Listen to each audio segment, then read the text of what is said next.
Hello and welcome to the latest episode of the Give My Head podcast. I'm Tim McGarry, joined by my comedy colleague, Damon Quinn. Mr. Damon Quinn. We discuss everything culture and arts and history and politics, whatever we fancy in Northern Ireland. You're very, very welcome. If you haven't been before, where have you been? Like and subscribe. We've all sorts of people on this podcast. We've loads of comedians and actors and stuff. We have a politician today, but we'll get to him in a second because I have to plug a couple of things. First of all, Give My Head Peace. We are doing a Christmas special this year. We are Christmas indeed. special, Give My Head Peace. We're on tour next year all over Northern Ireland. We're in the Grand Opera House at the end of March. Give My Head Peace Live. Get your tickets now. And also, there's a live version of this podcast. The Give My Head podcast is going live. We're in the Mandela Hall at Queen's University on Sunday, the 12th of October. There'll be some members of the cast from Give My Head Peace. We'll have some comedians. We'll be doing some readings from old scripts. So get your tickets now. It's sure to be a fabulous, fabulous evening. And we're absolutely delighted, ladies and gentlemen. We have had some politicians on this show. We've had some very, very important guests. But you're probably the most important guest we've ever had on this show. Mike Nesbitt, ladies and gentlemen, leader of the Ulster Unionist Party and Health Minister for Northern Ireland. Mike, welcome to Give My Head podcast. Thank you very much. Listen, don't take this the wrong way. You're the Health Minister, and it's been easier to get you to come on our podcast than it is to see a GP. What's going on, mate? What's happening? Well, health delivery is a very complex situation. And, there's a political answer yes, straight off. Absolutely. I didn't really. You're an Antrim Road, but we'll get to the politics and all that stuff. You're an Antrim Road man originally. Are you born North Belfast man? Yeah. I was born in the Antrim Road in 1957. Lived on the Lansdowne Road. Right. But then when I was 6, we moved over to the east, and I've been there or thereabouts ever since. Right. And we knew you from. You're a wee bit older than us, and not that much older than us. I am 68. 68, right. Yeah. We're all 61. But we remember you. Only playing at it. Yeah. We remember you from the BBC. Yes, I think you were one of the first to interview us when we started out, when you had your radio show in the morning. Is that right? Aye. You don't remember that? You thought that was a highlight of your career, Mike? Oh, yeah. I didn't want to emphasise it too much. Yeah. What a memorable morning that was, lads. Cheeky sod. Why we got him on the show? No, but you started off in broadcasting. So how did you get into broadcasting? Why did you start in the BBC late 70s? Totally by accident. Right. So I never had a plan. Right. There was never a career path for me, or at least not after I was 15 years of age, because up to that point I was supposed to be the third generation to run the family linen business. All right. But it got blown up. All right. 25th of January 1973. All right, for Ireland. Who did that? That was for Ireland, I presume. Do you want the names of it? It was the IRA. IRA blew it up. It was actually right beside the BBC, and the best theory is they were trying to attack the BBC's oil tank, which was out the back of the premises. Mm-hmm. Right. Anyway, so that cut off that line, and I just didn't know. I never had a plan, didn't know what I wanted to do. Came back from uni, signed up for a postgrad at Queen's, and was watching Grandstand, if you remember that sports programme. Yeah. And John Bennett, the late John Bennett, came on at the end of Grandstand to do the local sports reports. And I thought, I'd love to write one of those. Right. Go to a football match or whatever and write it up for him to read out. I did not want to broadcast.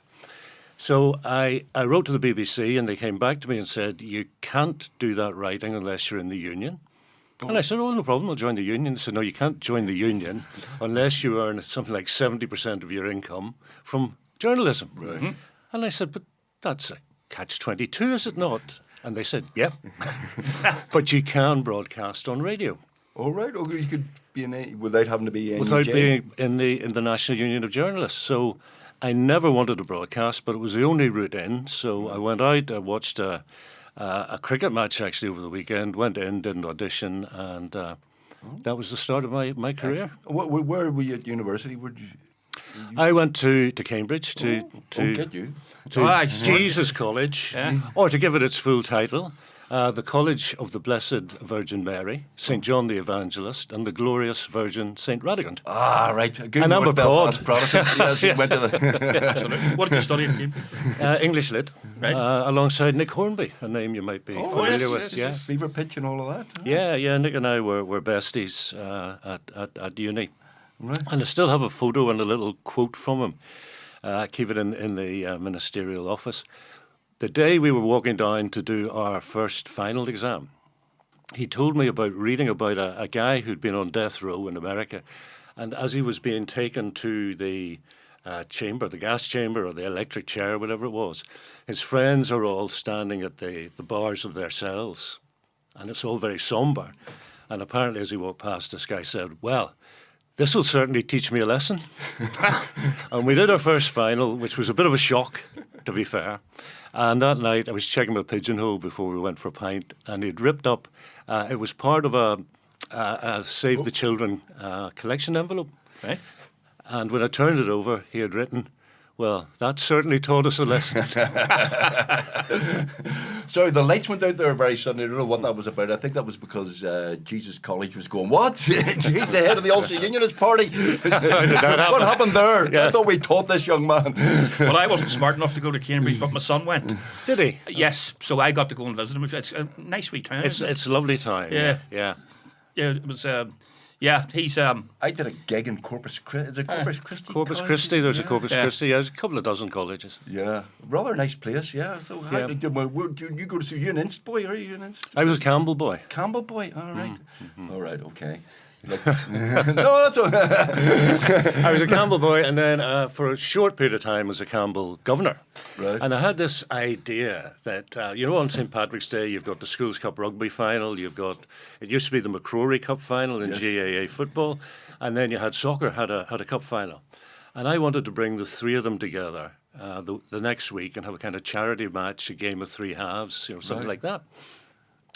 Didn't quite come off, but what I'm going to tell you about was I was told there were two people who were very influential in schools GAA. There was a priest from Dungannon, and then there was a young teacher from West Belfast. So to try and get them on board, I invited them to lunch at Campbell. And I don't know if you've ever been up the drive, but it's a Yeah. big Yep. Hogwartsy. Yeah, we filmed it. Yeah, quite a few times, yeah. So gave them lunch, we're talking away, and the young fella's doing all the talking, and he says, look, we play on a bigger pitch than soccer or rugby. And I said, don't you worry, Fox's Field. It's perfect. He said, can we have a look? So we go out the door, and he immediately goes the wrong way because in front of the school you've got what we call Longfield, which is 4 rugby pitches side by side with 2 more coming up as a sort of L. And I said, no, it's round the back. And he stops. He said, what? How many pitches have you got here?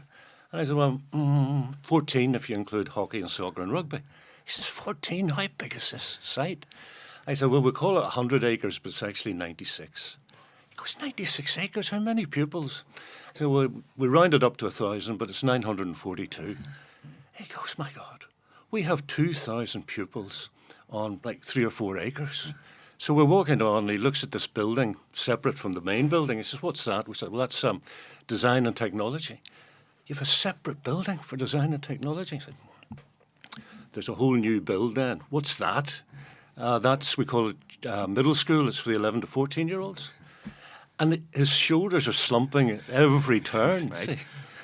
And then he says, don't tell me that's a swimming pool. I said, sorry, mate, that's a swimming pool. And there's one more building between us and Fox's Field, and there's a very long, single-storey red brick building. And he said, what's that? I said, that's the rifle range. He says, we'll give you a match. And he was back. This is Very why good. we need integrated education, isn't it? So we can all have a swim. We can all have a swimming pool. You in favour of integrated education, by the way? I'm in favour of a single education system rather than an integrated sector. See, that's a political answer. No, it's not. That's saying get rid of all the sectors and Right. have a level playing field for every child. Right. Because inside every child there's a spark of ability, creativity and talent, and we need to find it. Yeah. And, I'm very grateful to Campbell because they found my spark. When I went up there to big school, shall we say, in the parlance of the day, I was considered to be a dunce. Right? 24 in the class, I would always come 23rd in any given academic test. There's some fella at home now going, I was the last, for flip's sake. I was behind Mike Nesbitt. And I couldn't sing, I couldn't play a musical instrument, I couldn't get on either of the soccer teams, and the ultimate humiliation, I couldn't swim. And we went swimming once a week, and if you couldn't swim, to identify yourself, they made you wear a red one-piece Borat costume. Sure. It was the ultimate humiliation. right. And I was the last boy to pick up the Borat every week. And so what happened? One Wednesday when we were supposed to be playing games, it rained so hard the pitches were flooded. And for something to do, they made us go out round the exterior of the school and do a big long run, round Castle Hill Road, up Newtonards Road and all the rest. I came in second or third. So a teacher sat me down and said, if you can do that well out there, son, surely there's a classroom in here where you could do a bit better than 23rd. Yeah. It was the first time an adult or a person of authority gave me the reason to question whether maybe my lot in life wasn't 23rd out of 24th. Wow. And without meaning to be boastful, 5 years after arriving as a dunce, I left with an Irish Schools athletics vest in one hand and a ticket to Jesus College, Cambridge in the other. Wow. Teachers, I slag off teachers, because particularly in the summertime when they're off for 8 bloody weeks. But teachers are very important. The right teacher at the right time can change lives. Absolutely. And I do believe inside every single child there's that spark of ability, creativity, talent. Yeah. And you don't necessarily find it in the classroom. Yeah. And I think schools put far too much emphasis on academic intelligence, whereas there are all sorts of intelligence. So, after school, while I was a student, my summer job was as a bin man. In the days when you went round the back of the house, the bin was big metal bin. Put it on your shoulder, emptied it, put the bin back. So there was one big estate in Newtonards, and there'd be 4 or 5 of us go in turn, house after house after house. And there was one house you wanted to avoid. It had red and white awnings in the glass door. And let me put it this way: the owner kept pets. And there was a hole in the bottom of the bin. So when you put that on your shoulder, you could feel the cold. Okay. Oh, the bin juice. So I'm studying at one of the world's premier universities. The other 4 guys don't have a GCSE stroke O-level to rub between them. And you're thinking about this house the whole morning that you're doing this big estate. And you go round the back of a house and there's maybe a bin and a box. So do you take the 2 in one run to keep your place in the queue? Or do you do 2 runs to alter your place in the queue?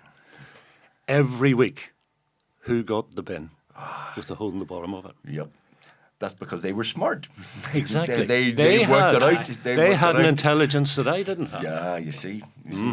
See, but that's what education is. It comes from the Latin. You see, I've got a Latin A level I like to boast about. Educo, educare, to lead out what's within the child. It's not just is he all right? Information. No, this is just educare. It's time in the morning. Yes, exactly. Are you having a turn? This podcast is like the BBC, educating, entertaining and informing all at the same time. No, seriously, that's to lead out of what's within the child, not just to punch information into them, you see. And the teaching comes from the Latin teco, to carry, to feck off on holiday at the drop of a hat as well. What's Latin for change of subject? So you're a bin man, you're at Jesus College, but you love sport then. You always loved sport. You were rugby, your thing, football. What was your rugby and athletics were the two big sports for me. Right. Rugby, I don't really get rugby, to be honest with you. I still don't get it. You see, Michael McDowell's not here with us today, because where is he? He's at Wimbledon. Right. He's away to Wimbledon. Yeah, well, no, I liked rugby, but I particularly liked athletics because I could run. And that's where the spark came out, as I said, on that wet Wednesday. And my frustration is this.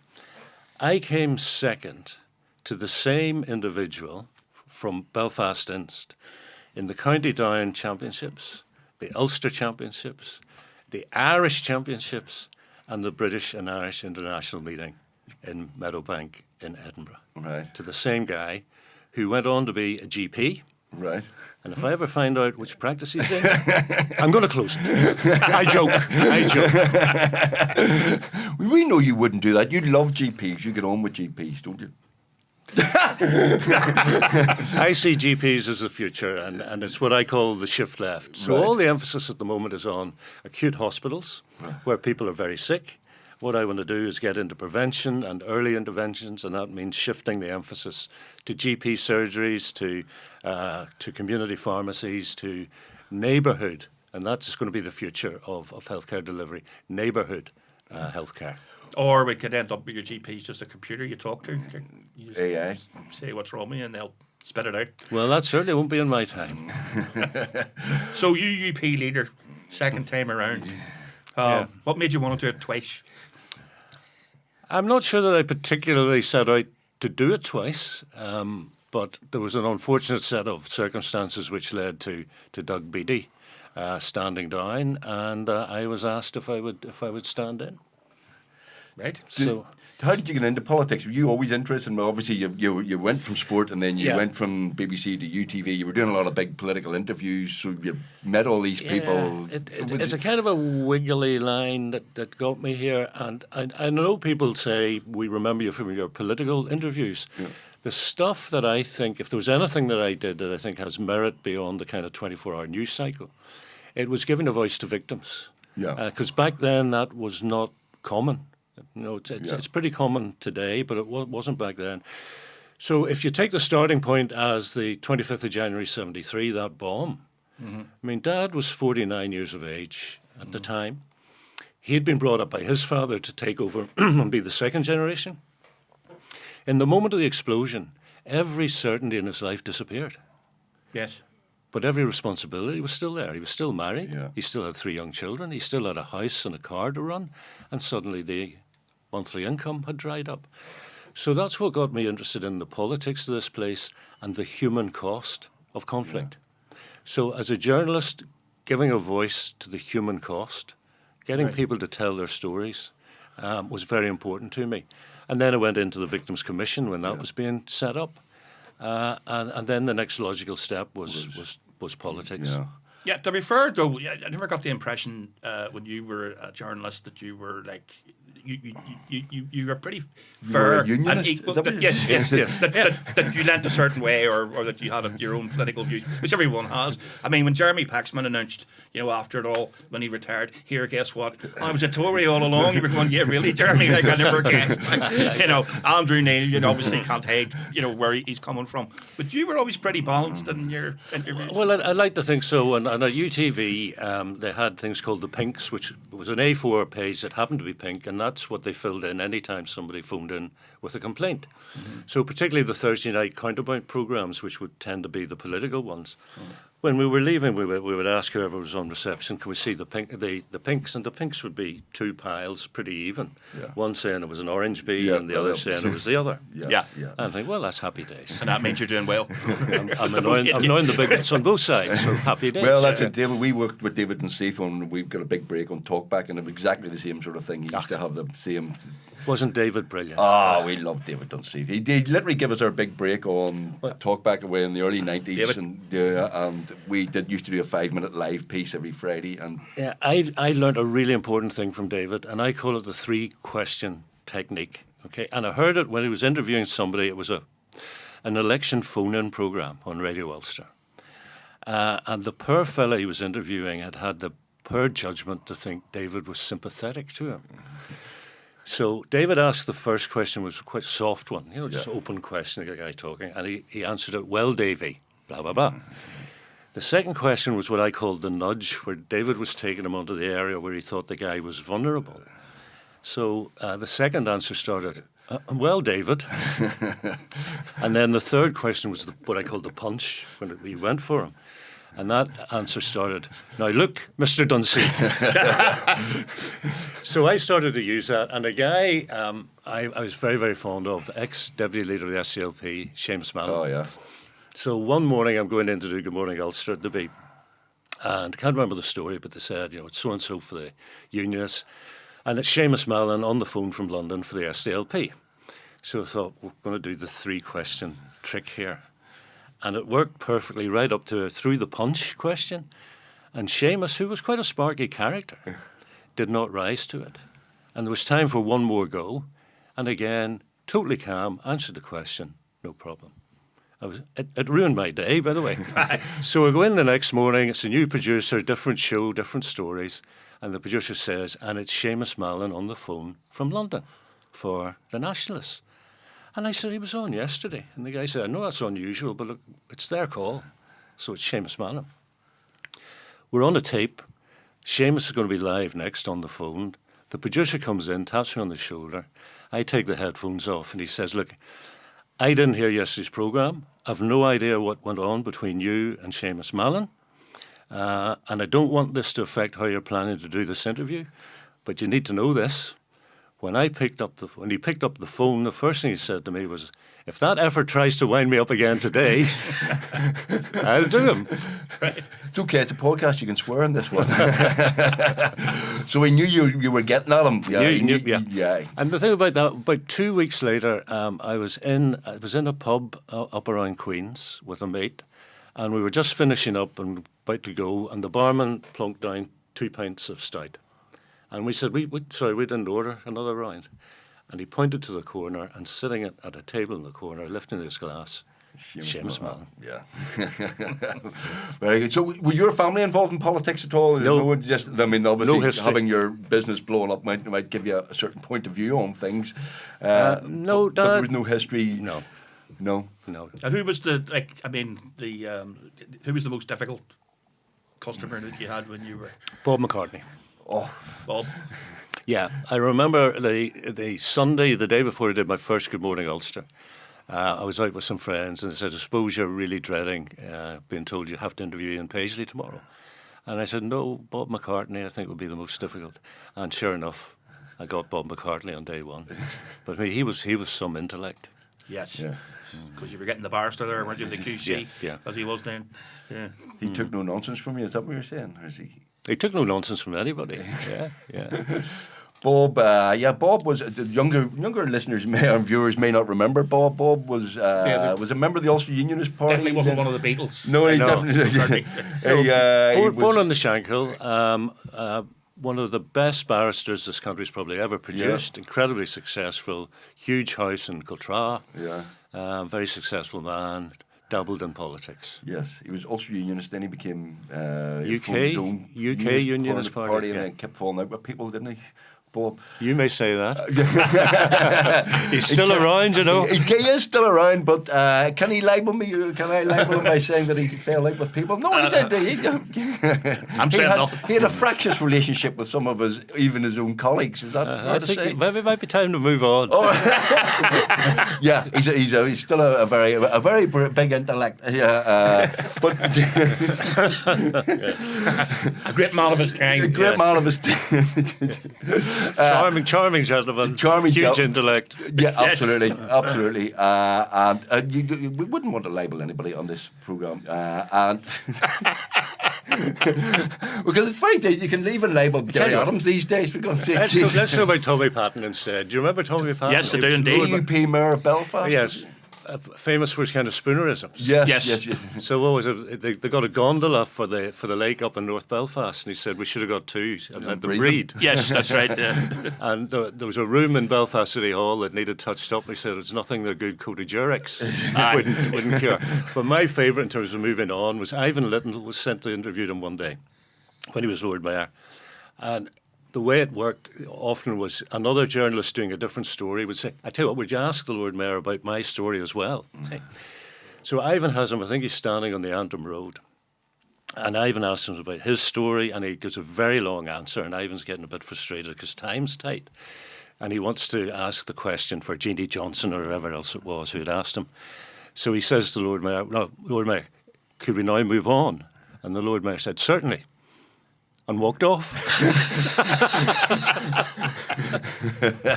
I knew the man because I worked in the council for a few years. Yeah, as what? Community Services Department. That was his favourite job. That was my best job I ever had. Keep going on about that. Yeah, never left the Community Services. It was always my big mistake. Yeah, leaving Belfast Did that City include Council. bins? No, community services. It was community centres and. All that sort of stuff, you know, but it was. You sound like you're over your reef, okay? Oh yes, absolutely, yeah. It was all youth clubs and right. You know, all that sort of pensioners clubs and all that type of thing. But it was the best job I ever had. So I knew all those guys who would have come across. You liked Tommy, did you? I did, yeah. Oh, his character, all right, yeah. What's the harder job then, Mike? Running a failing health service with £1 bazillion and everybody shouting at you, or trying to get Ulster Unionists to agree with each other? Well, they do say if you put two Ulster Unionists in a room, they'll come out with three opinions. The really energising challenge is health, because for many years everybody has agreed we need to transform how we do it. And the last guy was Raphael Bengoa. Bengoa, yeah, Professor the Bengoa Bengoa report still sitting on a shelf, isn't it? Well, it's not. You see, Quite. that's Is it not? that's a myth. I mean, it's not as if there has been no transformation. You know, there are elective overnight centres now. There are day procedure centres. There are multidisciplinary teams. There's been a lot of stuff that's happened since 2016, but we just haven't gone at the sort of pace I think is required, and we haven't completed the journey, which is that shift left into primary care. But it's really energising. And every week I try and get out and about, not necessarily just to hospitals, but to social care settings, the whole kind of range of healthcare settings, and meeting the glorious staff who deliver healthcare. And I find that incredibly energising. Well, I come from a medical background. My father was a surgeon, my sister's a nurse in Craigavon, and my brother's a psychiatrist. And, you let the family down and became a comedian. I definitely let the family down. But I did not to be too fine a point. All of them are medical staff, and everybody praises medical staff and rightly praises medical, but everybody's going, the system is... not to swear on this program, but friar tucked. Is that a fair reflection of people going that this is? I mean, a lot of people are very, very unhappy about waiting lists and all sorts of things, and it seems like a bottomless pit of money is sent into the health service and nothing ever improves. Well, I don't buy into the narrative that the health service is in terminal, irreversible decline, because I think that's a narrative of despair. And I think it does a great disservice to there's probably 70,000 people who are delivering healthcare in this country in one way or another.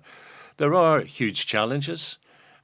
If you were starting from scratch, you wouldn't have the infrastructure you have today. And that's where I started, actually, just over a year ago, when I first stepped into the Assembly Chamber as Minister.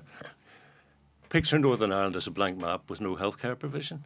Question one, would you build some infrastructure? I think everybody would say yes. Question two is a bit more difficult. Why would you do that? Is it to cure the sick, or is it to keep healthy people healthy? And actually, it's both, and it's more besides, because you've got people who would be service users because they're born with severe learning difficulties. So there's a whole mix there. So you're immediately into a judgment call about what exactly you want to do.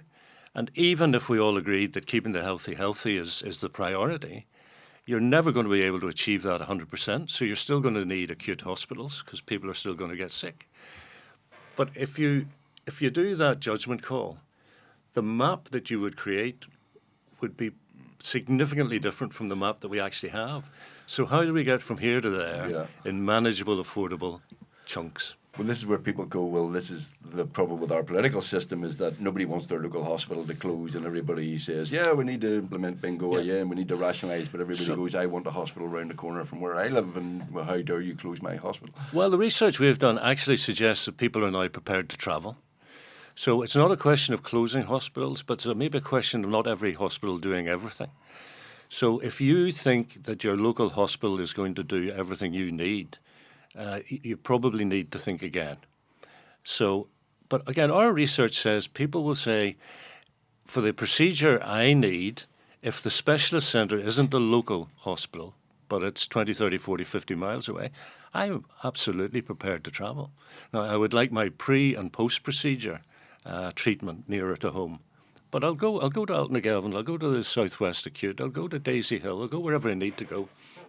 If you need something and your local facility does it once a week, but 30 miles away they're doing it 10 times a day, 5 days a week, which one are you going to go to? Yeah.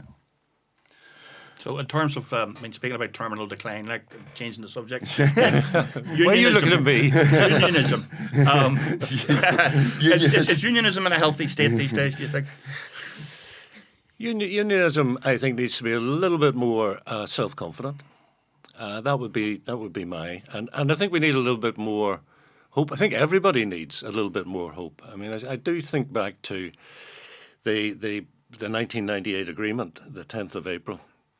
And I was a reporter, as you'll remember, for UTV at the time. And I was watching BBC, I don't remember you. Okay, fair enough. So, well, they needed somebody to watch them. You always beat the BBC, I remember in the run-up, we came off air for Coronation Street, and we said we'll be back during the commercial breaks. we put the viewing figures for UTV up during the commercial breaks, and Coronation Street was the king of viewing figures. That was Ken Reid, the late Ken Reid and I. But if you remember, Senator George Mitchell wanted the talks to end on the Thursday, on the 9th of April, because he wanted to go back to the States. So we went into overtime, effectively. I went home at about 2 o'clock in the morning to get a shave, change of clothes, shower, whatever. My boys, who were 3 and 10 months, were asleep in bed with their mum. And I stuck my head round the bedroom door, and I got this huge wave of emotion, looking at those 2 wee bundles of joy, thinking, you're going to grow up in the same city as me, city I love, but it's going to be a totally different environment. No threat of bombs or bullets. No being told by your mum you can't go into town for your new football boots because Dad says it's too dangerous. Yeah. Hope, I think, peaked back in '98. Yeah. And we need to try and put a bit of that back. Yeah, because for everybody. When we did Pop Goes Northern Ireland, which is basically a chronicle of the Troubles year by year. Oh, well, that got me into a lot of trouble, by the way, but go ahead. Yeah, but I remember, like, my son watching, he would have been about, like, 10 or something when we did that, and he just sitting there with his jaw open going, what a different world. You lived in that, like, you know, because it had changed so much. Yeah. You know. Well, I was watching it one night when one of my boys came back, and he may have been out in the pub, so he may have been feeling a bit sort of confident. But anyway, I was watching it, and he lost. He lost it with me. Get over it. It's history, Dad. Mm-hmm. No, it's not. Oh. It's not for a lot of people. Yeah. But that was interesting that fellow who... That view's still quite common. It's like the Second World War. It's history. Yeah. But it still informs our politics today very totally. much so. and how many people out there are still suffering the legacy, particularly in poor mental health? Because if you take a map of the Troubles measured by bombs, shootings, the rest, those hotspots are replicated today if you do the map of poor mental health measured by attempted and completed suicide, substance use and the rest. Yeah. This is getting very heavy, but I want to stick with this because you do a lot of work with victims. I do a little bit of work with WAVE, who you know. Yes, great organisation. I remember Alan McBride, who lost his wife and his father-in-law in the Shankill bombing. Yeah. And in 1988, during the referendum for because at one stage the referendum on whether or not people were going to pass going to vote for the Good Friday Agreement was touch and go. I mean, the No campaign was very strong, and Alan McBride came out and said that even though prisoners were going to, the person who murdered his wife, he was prepared to say, vote for the Good Friday Agreement, and this is very important for the good of everybody. And I remember being very emotional at the time and thinking, this is a really important moment. Somebody like that, a victim who can say, I'm prepared to, make a sacrifice. And we kind of forgot about the victims afterwards and went, oh, that's great. And still now, as I say, I do a tiny bit of work with WAVE, but there's still the legacy of that just goes on, and people, as you say, sometimes do forget, And it's intergenerational. And something that I read once, not long after the bomb, when I went to university, I said I was studying English. If you read Great Expectations, you'll read a passage where Dickens talks about memorable days in people's lives. And by a memorable day, he means a day that shapes the rest of your life. And the analogy he uses is it wraps you in a chain. So if your memorable day is a good day, that chain will be roses and gold. And if it's a bad day, it's thorns and base metal. And the story of our troubles, what we so euphemistically call the troubles, is thousands and thousands and thousands of people getting wrapped in chains of thorns because of a memorable day where they got hurt or their loved one got hurt. And the biggest thing that we need to recognize, I think, is that when those people pass away, the chain doesn't disappear. It gets handed on relay-like, baton-like to the next generation. So you have people born after the ceasefires who are victims of our conflict. And when I talk to the Americans, we lost, 3,600 people over 30 years? Americans lost 3,000 people in the single day they call 9/11. So to say we lost 3,500 people over 3 decades mightn't sound like much. If you scale it up, the same level of violence in America would have seen 700,000 dead, about 12 times the number they lost in Vietnam, which was their biggest conflict post-World War II. So it shouldn't be a surprise that we're still, to some extent, struggling with the legacy. So, having thoroughly depressed you both? Yeah, yes. No, but this is important. But what I like about this podcast, we do have comedians and actors and but we like to round people up as well. What you're doing is very important. With some politicians on, we've had Naomi Long, we've had Gavin Robinson, we've had Claire Hanna. The women in particular get an awful lot of abuse of online. The only politician everybody in the Northern Ireland seemed to like was your ex-leader Robin Swan, who somehow, for some reason, partly COVID obviously and all of that, but everybody kind of liked Robin and took to Robin. What sort of level of abuse do you get? Are you immune to it? Do you get it all the time? I'm pretty immune to it, but that's because I've been in the public eye one way or another for 46 years. So first broadcast was 79. As a sports reporter, a guy used to send these anonymous letters in, typed on an old kind of portable typewriter, Queen's University embossed envelope, but they were anonymous and they were very personal, vitriolic attack. And I had to learn you can't control that. Yeah. So just ignore it. And no point writing a response to him either and saying no. Well, for everybody who goes to Queen's, just in case it's you, or is it somebody from Ulster University? Aha, gotcha. What are the perks about being a party leader, or is it just pain? Well, again, I mean, it's an opportunity to try and bring people in a certain direction, and. I think he means free trips to America and London, never bringing people.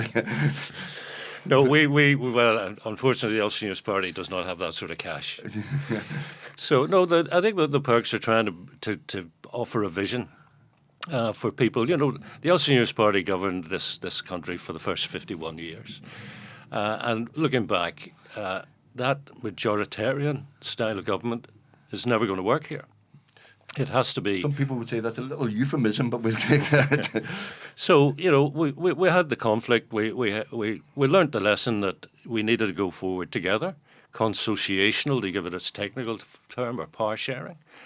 You know, there's Protestants, Catholics, there's Unionists, Nationalists, there's Republicans, there's people who don't want to be labelled in any way there.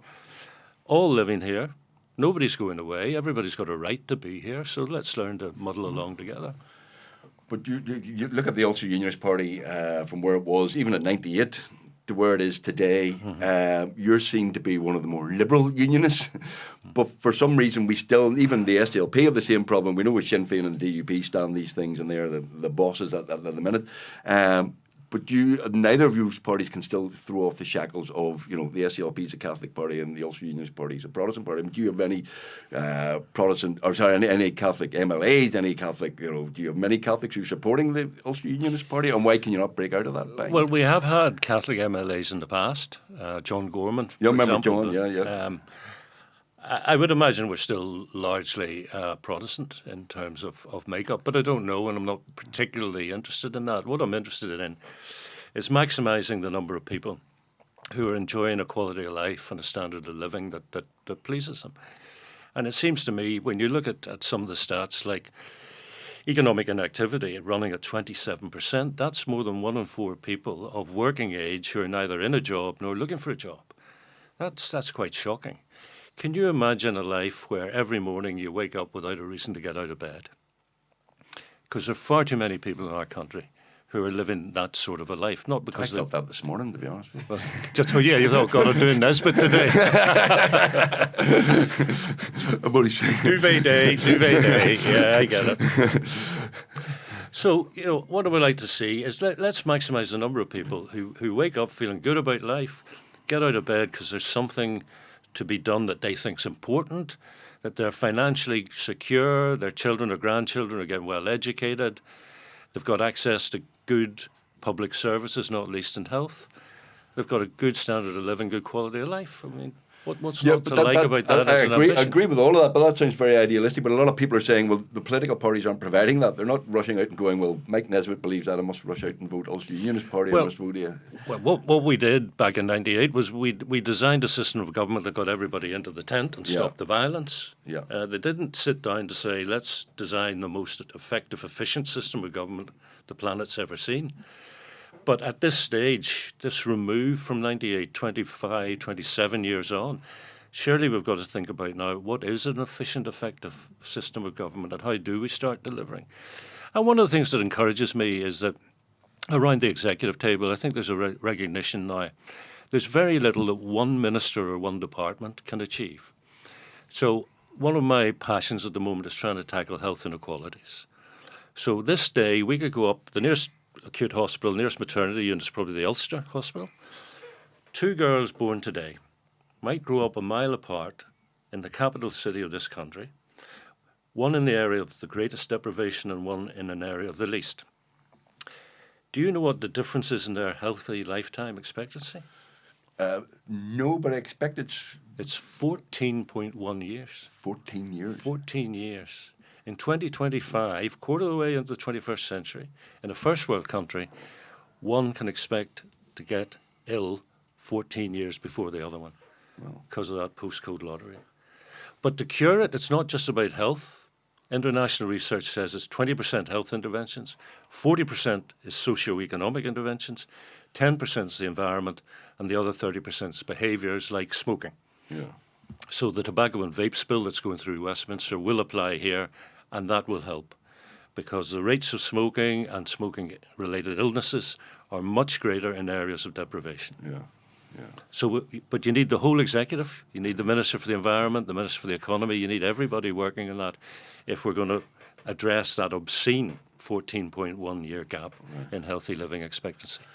Do you naturally an optimist then, Mike? Are you? Yes, Yeah, yes, I am. Good. Yeah, you think that? Well, people will go. I mean, there's a certain radio show I'll not talk about, but it seems to always look at the dark side of things, and it's always problems. There's always Loch Ness. It's always division. If you want a problem, you can find one. Yeah. It's not an issue if you want to find a problem with the way we run the country. So, do you think there'll be a border poll? I suppose it'll be. Soonish? I don't. Certainly not in my political lifetime. I'm not sure there'll be one in my lifetime. That's where unionism has to be a bit more confident about presenting the case for the union. Yeah, they're not very good at that, are they? Unions. Well, I think I've said this before. I think some unionists aren't particularly confident about walking into a room full of people who think differently and saying, well, look, I'm a unionist, here's what I think, and most importantly of all, going on to say, here's why I think that way. But if you do walk into those rooms, you'll always get a decent reception. So there was a time I was at Phelan Fubble, the West Belfast Festival, so often I wanted a metal name badge.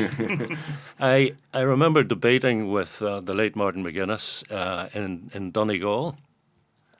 I was the only unionist in the village. And afterwards, there was a much longer queue of people to shake hands with me than with him, because they knew Martin McGuinness. Knew what he was going to say. But they wanted to say to me, the worst you get is, look, I don't agree with what you're saying, but fair play for turning up.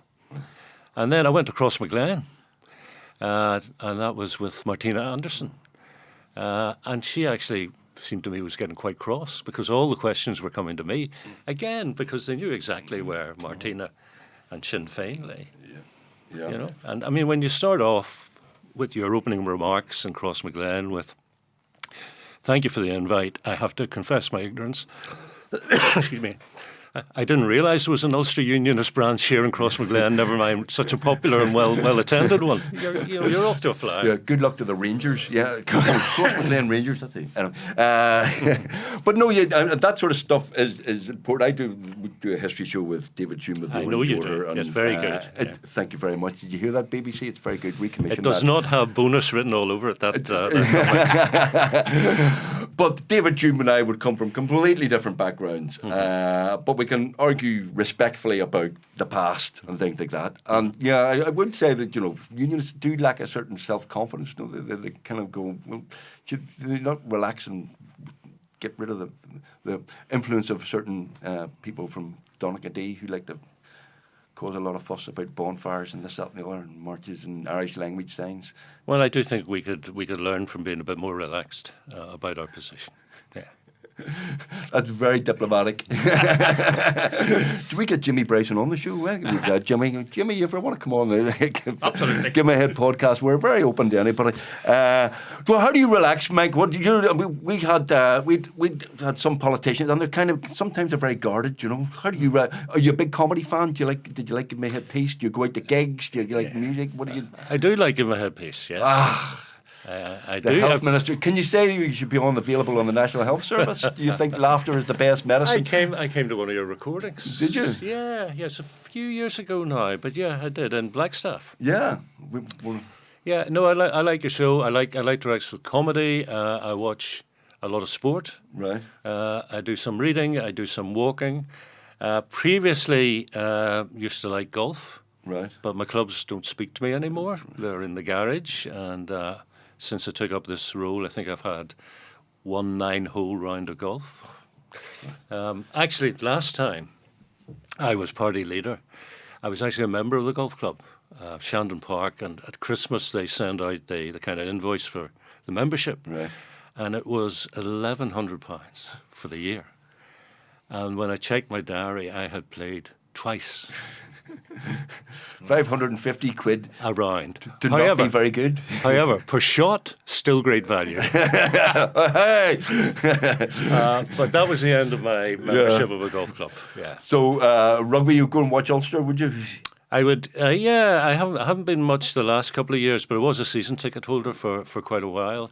I had the joy of going to watch the Lions down in Dublin playing Argentina. Right. Yeah, big son Peter, he bought his mum and dad 2 tickets for the match, which was great. And he has bought 2 tickets for the Open Golf, and is flying back. He lives in Birmingham, and he's flying back tonight, actually, and we're going to go up next week to the golf. Port Rush. Yeah. Yes. I don't do golf, don't I? Yeah, don't do golf. Don't do rugby. Football, no. Yeah, football fan at all? Yes. Yeah. Don't tell me Man United. No. But I mean, you support Cliftonville. I do support Cliftonville, yeah. No interest in soccer then, no? Oh, excuse me. Mike, please. I've been nice to you the whole interview, and now you've crossed the line there.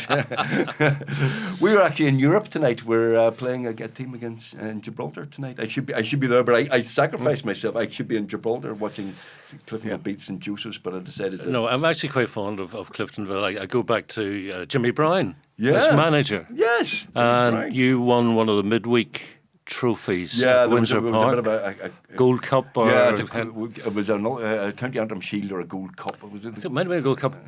Maurice Hennessy. Right. You see, it was the Hennessy Gold Cup at one point. Yes, the Hennessy Gold Cup. And he came... Where did he come? He came to the Oval for the final.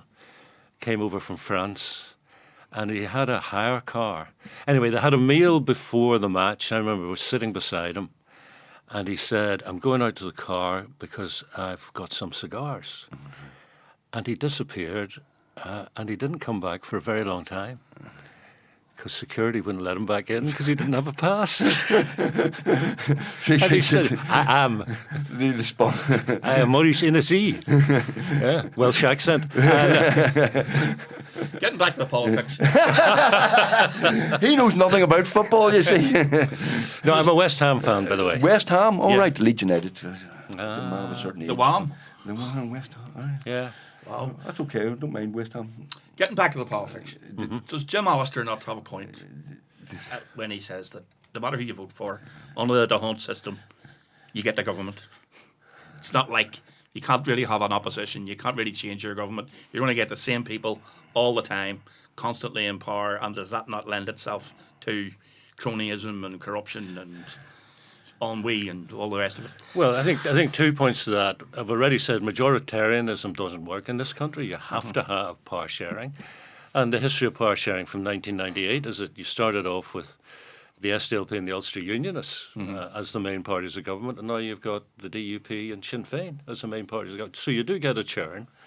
There is an opposition, and I started that in 2015. I took us out of the executive because of two murders in broad daylight on the streets of Belfast.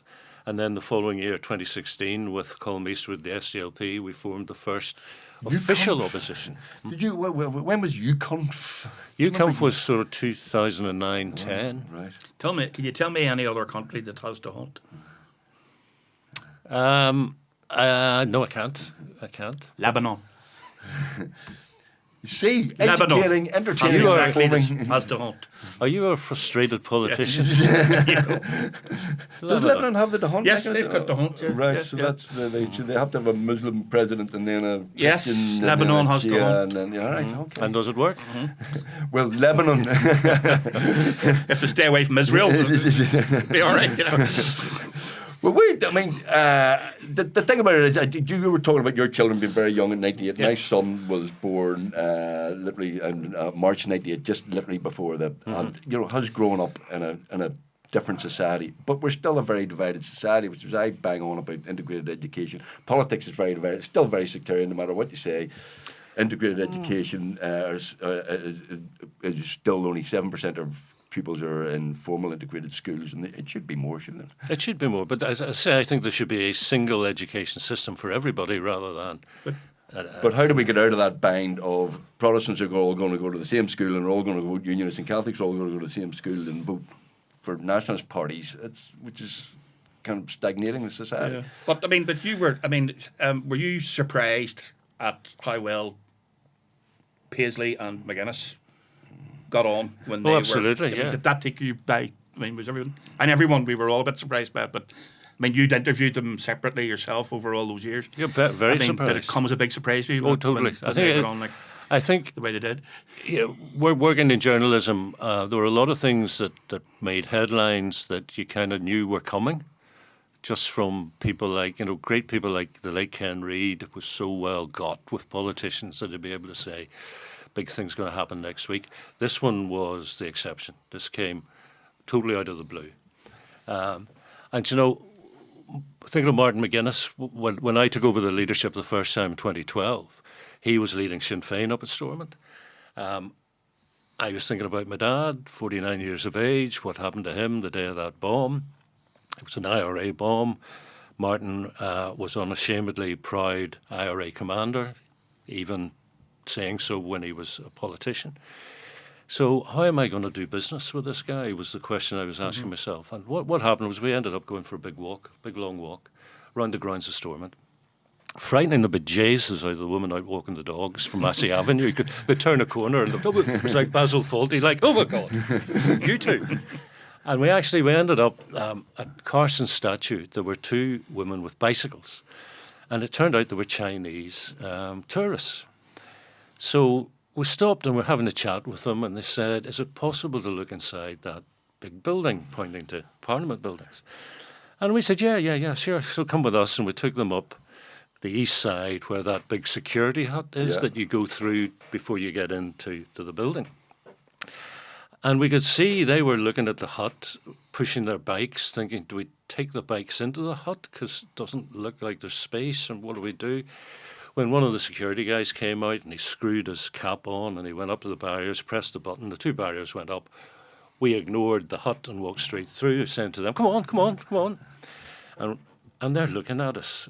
So then there was a bike rack, got the bikes in the bike rack, into the east side door, and we said to security, when's the next public tour? They said 10 minutes. Could you get these two ladies on the tour? I'm sorry, we're busy, we have to go now. And they're open-jawed because they've no idea who we are, but we're acting like gods. And that was just a little bit of common humanity which stuck between the two of us. Yeah. Well, I met both of them on occasions, both Ian Paisley and Martin McGuinness. But they were both very personable when you were talking to them on a one-to-one.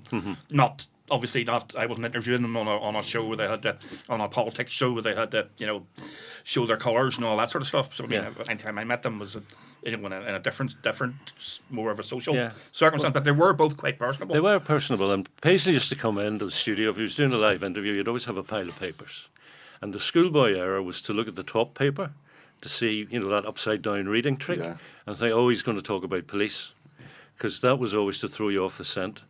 Like a dealer taking a card out of the middle of the pack, he'd always whip one out from the middle of the pack, and it would be about health or whatever. So there was one time he was in, and it was supposed to be like a 3.5 minute interview. But I could hear in the earpiece the engineer saying, "We haven't got the next tape." So I was told, keep going, keep going. So it turned out, I think it was a 7 or 8 minute interview. But at one point, just trying to think on my feet, I said to him, "Now, Dr. Paisley, you don't trust the Irish government, do you?" He says, "No, I do not." He says, "You don't trust the British government?" "No, sir." He says, "You don't trust President Clinton?" "No, I do not." "You don't trust Sinn Féin?" "Absolutely not." "You don't trust the SNP?" "No, don't trust the SNP." "And you don't trust Jim Molyneux because you called him a Judas?" "Yes." I said, "So, do you know what that makes you, Mr. Paisley, an Irish?" "Sinn Féin, yourself alone." And he started giggling and he says, "You're a fool to say that." I said, "Well, why do you say that?" He says, "Because I trust in God." Okay, so the interview finishes and off he goes. And Rob, who was the editor of the programme. That was a very poor impression of Ian Paisley, by the way. No. He had an awful lot of Scots in him. And so Rob, the editor, he came literally running through the studio, glaring at me. And it turned out he was upset. He thought I'd gone too far with the interview. So he was going up to make sure Dr. Paisley was okay, who was nearly out the door. And he stopped. He said, "Dr. Paisley, you all right? You all right?" He turned around and he says, "I shouldn't have called him a fool." And then the shoulders started going, and off he went, chuckling with himself. Yeah, he was a very personable sort of he had guy. a good sense of humour, yeah. Yeah. And McGuinness as well, very personable, as we know.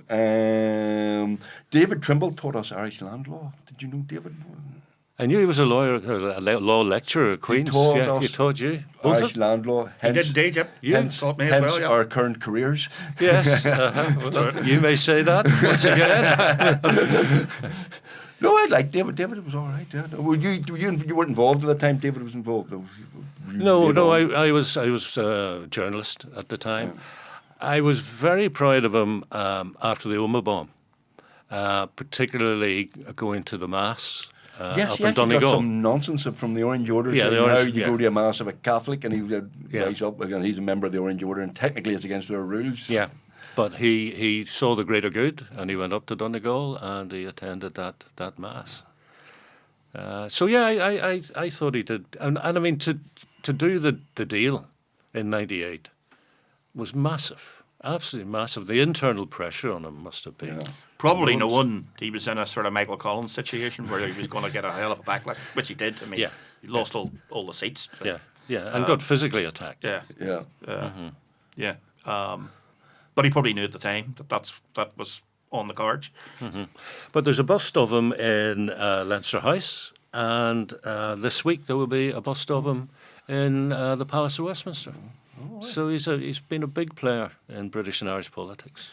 So, looking to the future, when do you think you'll get your bust? When do you think? Would the Ulster Unionist Party even make you a bust? Will that cause a split? Oh, yeah, absolutely, yeah. So, where do you see yourself 5-10 years from now? Ulster Unionist Party, biggest party in Northern Ireland, health service back on its feet, everybody going fantastic, all good. Yeah. So there's about 23 months left in this mandate. Right. So in terms of health, the ambition is to set a direction of travel that the next minister feels compelled to follow. Because in tackling things like the health inequalities, you can't do that in 2 years. But over 7 years, you'll see the difference. So that's the ambition, set a direction of travel that the next minister is going to follow. In terms of the party and myself, I will probably make a decision no later than January coming about whether I should run again in 2027. I mean, I'll be 70, I'll have done 16 years. That might be enough, but I'll make a decision in good time. So if it's, you may as well keep going because the golf's wick. You're not going to take up golf, are you? Yeah, those clubs are very upset with me. So you're going to make a decision in January then? As to probably early next year. Right. I think in fairness, because you got to give if I'm standing down, if I am, if you are, you want to give the next person a good run into the election. Right. So by saying this now, are 20 people going to go, oh, right, okay. You have 20 Dust down people my- who listen dust to down this my podcast. CV. I was going to, there are the I've 20 got a- people in the Ulster Unionist Party. I've got a shock for you, Tim. Mike, listen, that was slightly more serious than, but that's okay. We like this, we do mixed comedy, but I think we is there anything else you would like to say to us and tell us how wonderful we are and how marvellous it is to be on the Give My Head podcast? Would you like to? Well, what I'm hearing is that was a bit more serious than we were hoping for. No, not at all. No, I Nesbitt, you're not very good, but you're cheap. Yeah, I get it. Cheap? Listen, thank you very much. And Mike, just to be clear, you're confident you're going to win the border poll as and when it comes. Oh, yes. You're calling that now. Yes. Right. he's coming. Yeah. That's what we take away from Yeah. that. All right. Are you Okay. confident that if I ring my GP, I'll get an appointment within the next week? No, not quite as confident, but definitely on the border poll. He's very confident. Mike Nesbitt, thank you very much for being our guest on the Give My Head podcast. That's it from this episode, ladies and gentlemen. If you'd like, please like and subscribe. And don't forget our live show in the Mandela Hall on the 12th of October. Thank you very much to our guest, Health Minister, leader of the Ulster Unionist Party, Mr. Mike Nesbitt. Thank you very much.